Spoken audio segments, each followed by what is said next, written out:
ধন্যবাদ মাননীয় সভাপতি এই সুমহান মঞ্চ আমি বলার সুযোগ করে দেওয়ার জন্য। বিতর্ক চলছে বিষয় প্রযুক্তি নির্ভর অর্থনীতিতেই আগামীর বাংলাদেশ নিরাপদ।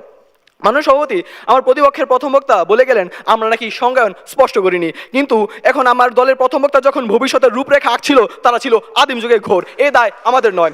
মাননীয় সভাপতি আজ আমরা দেখছি ভবিষ্যৎ দুয়ারে করানো আছে চতুর্থ শিল্প বিপ্লব। 5 ফেব্রুয়ারি 2026 যুগান্তর পেপারে প্রকাশ পায় আগামীর ভবিষ্যৎ সস্তা শ্রম নির্ভর নয় বরং কৃত্রিম বুদ্ধিমত্তা, বিগ ডেটা, আইওটি, রোবোটিক্স এবং ব্লকচেন অর্থনীতির। মাননীয় সভাপতি ফেসবুক.pub পত্রিকায় উঠে আসে প্রথম শিল্প বিপ্লবে গ্রেট ব্রিটেনের অর্থনীতিতে সর্বাধিক বৃদ্ধি হয়। দ্বিতীয় শিল্প বিপ্লব সবচেয়ে বেশি ত্বরান্বিত করে যুক্তরাষ্ট্রের অর্থনীতিকে। এসইআরপি ওপেন অ্যাক্সেস অনুযায়ী তৃতীয় শিল্প বিপ্লবের সর্বাধিক উন্নতি হয় চীন অর্থনীতিতে। আজ যুক্তরাষ্ট্র ও চীন বিশ্ব অর্থনীতিতে যথাক্রমে প্রথম ও দ্বিতীয়। তথ্যসূত্র worldmeter.com। কিন্তু কেন জানেন? তারা পেরেছিল শিল্প বিপ্লবের ছোঁয়া নিজেদের মধ্যে আত্মস্থ করতে। মাননীয় সভাপতি দ্য ওয়ার্ল্ড ইকোনমিক ফোরাম মতে চতুর্থ শিল্প বিপ্লবের মূল মন্ত্রই হলো শ্রম নির্ভর অর্থনীতি হতে প্রযুক্তি নির্ভর অর্থনীতিতে স্থানান্তর। তাই ভবিষ্যৎ রাষ্ট্রের নিরাপত্তা নিশ্চিতকরণে গোটা বিশ্ব এখন প্রযুক্তির দিকে ধাবমান, কেবল আমার প্রতিপক্ষ বাদে। কেন? তারা আর কোন কারণকে উল্লেখ করবে যা সম্পূর্ণরূপে প্রযুক্তি নির্ভরতা ছাড়া ভবিষ্যৎকে নিরাপদ রাখবে? মাননীয় সভাপতি আজ যেখানে বাংলাদেশের বর্তমান সরকার তাদের ইশতেহারে $1 ট্রিলিয়ন অর্থনীতির কথা বলছে, অর্থনীতিতে গণতন্ত্রায়নের কথা বলছে, আমার প্রতিপক্ষ কিভাবে প্রযুক্তি নির্ভরতা ছাড়া বাংলার অর্থনীতিতে $1 ট্রিলিয়ন যোগ করবে, যেখানে প্রত্যেকটি $1 ট্রিলিয়ন অর্থনীতি রাষ্ট্র প্রযুক্তি নির্ভর? আমার প্রতিপক্ষ কিভাবে প্রযুক্তি ছাড়া অর্থনীতিতে গণতন্ত্র নিশ্চিতকরণ করবে? নাকি তারা উন্নত রাষ্ট্রের প্রযুক্তি নির্ভর অর্থনীতি দেখেনি, অথবা তারা কি চায় না আগামীর বাংলা নিরাপদ হোক? মাননীয় সভাপতি 1945 সালে দ্বিতীয় বিশ্বযুদ্ধের পর যখন জাপান কেবল একটি ধ্বংসস্তূপ, তার ঠিক 4 দশক পরে ইলেকট্রনিক্সের বিশ্ব নেতা তথ্যসূত্র ওয়ার্ল্ড মেট্রিক্স তাদের এই সময়কালকে বলা হয় জাপানিজ ইকোনমিক মিরাকেল। তাদের সময়টিতে তারা MITI যা একটি অটোমোবাইল ও ইলেকট্রনিক সংস্থা গঠন, বিদেশি প্রযুক্তির সাথে খাপ খাওয়ানো ও ইঞ্জিনিয়ারিংয়ে বিনিয়োগ করেন। অবশ্যই এখানে মানব শ্রম ছিল, কিন্তু প্রযুক্তির সংস্পর্শ ছাড়া এমন উন্নতি ছিল অসম্ভব। মাননীয় সভাপতি ইনভেস্টোপিডিয়ার তথ্যমতে জাপান দীর্ঘ দশক ধরে বিশ্বের চতুর্থ সর্ববৃহৎ অর্থনীতি হয়ে থাকে, কিন্তু আমরা আজ 25তম। কেন? কারণ আমরা আমাদের অর্থনীতিতে প্রযুক্তির ছোঁয়া যথাযথভাবে আনতে পারি। নাকি প্রতিপক্ষ আপনার এর পেছনে কোনো মন করা কারণ দাঁড় করাবেন? মাননীয় সভাপতি BRAC institute of governance and ডেভেলপমেন্টের তথ্যমতে বাংলাদেশের তরুণ জনগোষ্ঠী প্রায় 1/3।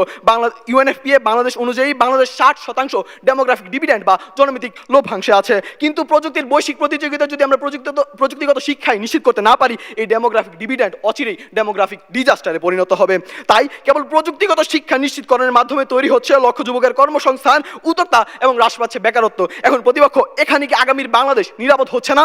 মাননীয় সভাপতি উইকিপিডিয়ার তথ্যমতে বাংলাদেশের অর্থনীতির প্রায় 53% আসে টার্সিয়ারি সেক্টর বা সেবা খাততে, যা কৃষি ও শিল্প খাতেরও অধিক, এবং এর মূলে রয়েছে ICT, ফ্রিল্যান্সিং ও আউটসোর্সিং। প্রযুক্তিতে উল্লেখ্য জবার্সের 2025 সালের 6 আগস্টের প্রতিবেদন অনুযায়ী 8 লক্ষের অধিক ফ্রিল্যান্সার এবং বাৎসরিক $500 মিলিয়ন আয়ের মাধ্যমে আজ আমরা গোটা বিশ্বে ফ্রিল্যান্সিংয়ে দ্বিতীয়।